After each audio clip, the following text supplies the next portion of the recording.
দর্শক আপনারা দেখতে পাচ্ছেন এই মুহূর্তে হামজা চৌধুরী এসেছে। হামজা চৌধুরী যে সিলেট ইন্টারন্যাশনাল এয়ারপোর্টে নামার পর থেকে আজকে সারাদিন ভিড়। তো সে এখন তার বাসার সামনে আসছে, বাসার সামনে আসার পরে তো দর্শকের এতটা ভিড়, সে পুলিশ মানে আইনশৃঙ্খলা বাহিনী যারা ছিল তারা তো মানে সামলাতেই পারতেছিল না, এতটাই ভিড় হয়েছিল।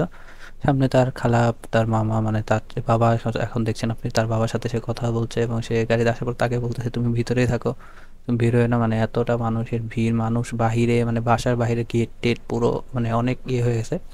তো বাংলাদেশের জন্য একটা আইকনিক একটা স্টার বলতে পারেন, যে হচ্ছে ইংলিশ প্রিমিয়ার লিগে খেলেছে, ইংলিশ প্রিমিয়ার লিগের মতো বড় একটা দেশে ইংল্যান্ডের হয়ে সে অনূর্ধ্ব 21ও খেলেছে।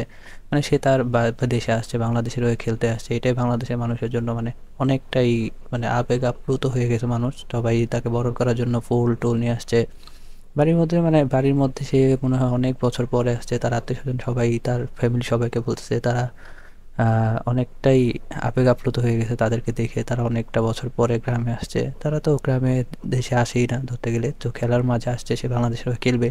আগামী 25 তারিখ ইন্ডিয়ার সাথে যেই ম্যাচটা হবে বাংলাদেশ এবং ইন্ডিয়ার, সেই ম্যাচটার মধ্যে সে খেলবে।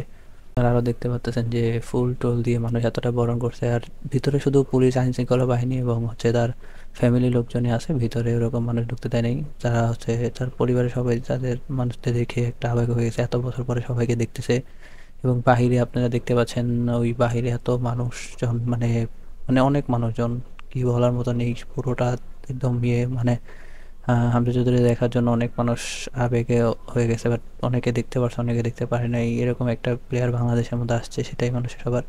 তো সে গাড়ি থেকে নামছে, তার তার খালা, তার মামা, তারা সবাই আত্মীয় স্বজনে মিলে তাকে নামাচ্ছে এবং সে এখন নামবে। এরপরে হচ্ছে তার এই পাশের মধ্যেই হচ্ছে একটা ব্রিফিং হবে, একটা নিউজ ব্রিফিং হবে, তার সাথে সাংবাদিকরা সবাই কথা বলবে, কোয়েশ্চেন করবে, সে অ্যান্সার করবে। এর জন্য আর কি তার প্রিপারেশন নেওয়া হচ্ছে। তার জন্য আর কি এই মানুষজন, অনেক মানুষজন তার জন্য ওয়েট করছে এখনও। যে আমরা দেখতে পাচ্ছি আইন শৃঙ্খলা বাহিনী পুরোটাই দেখে শুনে রাখছে মানুষজন, তাকে যেন কোনো হ্যারাসমেন্ট না করে বা কোনো হয়রানি না হয় তার। তো সেজন্য দেখা যাচ্ছে এখন সব মানুষকে দেখছি আমরা, আশেপাশের মানুষজন সবাই দেখেন কতটা ইয়ে করছে।